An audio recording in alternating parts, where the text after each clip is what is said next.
Okay, aku tak nak Amir tahu. Aku cuma nak Amir ingat hari ni.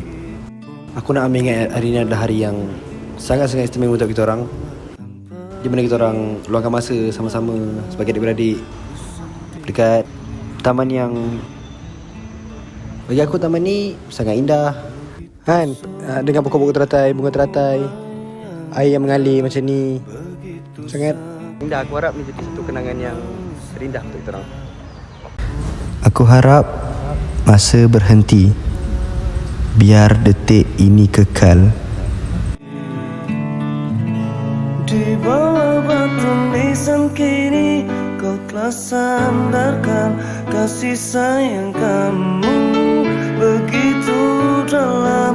Sungguh ku tak sanggup ini terjadi karena ku sangat cinta. Inilah saat terakhirku melihat kamu, jatuh air mataku, menangis pilu, hanya mampu ucapkan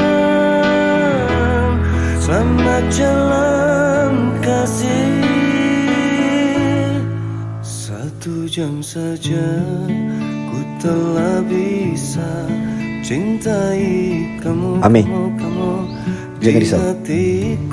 Kenangan kita akan kekal selamanya, akan hidup selamanya.